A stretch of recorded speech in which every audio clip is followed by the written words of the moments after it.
Good morning, students. Already we have studied term 1 lessons. Next week going to study term 2 lessons. Let's see. Our first lesson is heat and temperature. Do you have any idea about this? What is heat? What is temperature? So in this lesson first we going to see how to measure the temperature. What is temperature? What is thermometer and what is the different types of thermometer? So, you shiver when it is cold outside and sweat when it is hot outside. But how can you measure those weather temperatures? So, temperatures involved in many aspects of our daily lives, including our own bodies and health, the weather, and how hot the stove must be in order to cook food. So, wherever. So, first we have to know what is temperature. The measurement of warmness or coldness of the substance is known as its temperature. What is that? The measurement of warmness or coldness of a substance is known as its temperature. Or otherwise, it is a measure of average kinetic energy of the particles in an object. So, temperature is related to how fast the atoms within a substance are moving.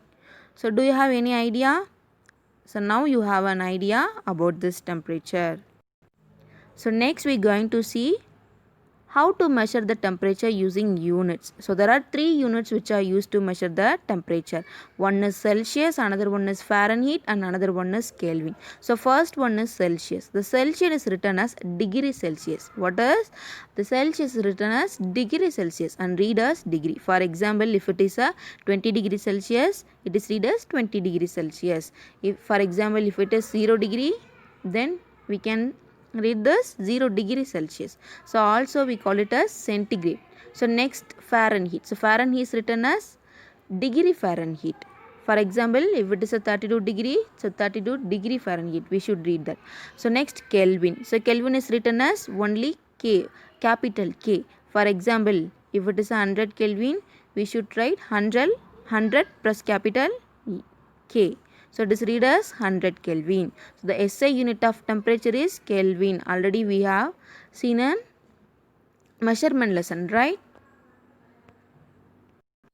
Next we are going to see how to measure the temperature. So the temperature of the object is well approximated with the kinetic energy of the substance. So it's depend upon kinetic energy of the substance. The high temperature means that the molecules within the object are moving at a faster rate.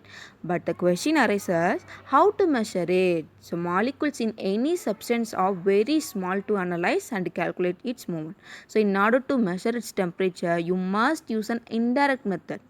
What method? Indirect method to measure the kinetic energy of the molecules of a substance. So, already we have studied the solids expand when heat is supplied to it.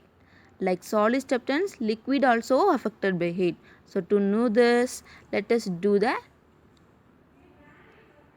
some activity, right? So, mostly we use thermometer. Mostly we use thermometer to measure the temperature. So in a thermometer, when liquid gets heat, it expands. When it is cooled down, it contracts. So it is used to measure the temperature. So thermometer is the most common instrument to measure the temperature. There are various kinds of temperature. So some of them are like glass tubes which look like thin or filled with some kind of liquid. So mostly thermometer are filled with mercury. So why mercury or alcohol is used in thermometer? Because they remain in liquid form even with a change of temperature in them. A small change in the temperature causes change in the volume of a liquid, isn't it? So we measure this temperature by measuring the expansion of a liquid in thermometer. So next we are going to see what is the properties of mercury. So its expansion is uniform. It is opaque and shining. So it is easy to see.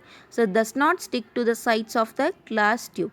So it is a good conductor of heat. Then only it shows a temperature within a fraction of second.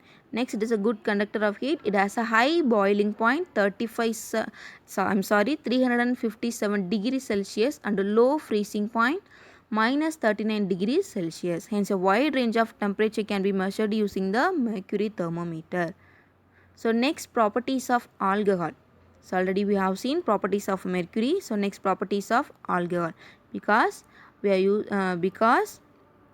we are using the two liquids in thermometer widely, right? So the freezing point of alcohol is less than minus 100 degrees Celsius. So it can be used to measure the very low temperature.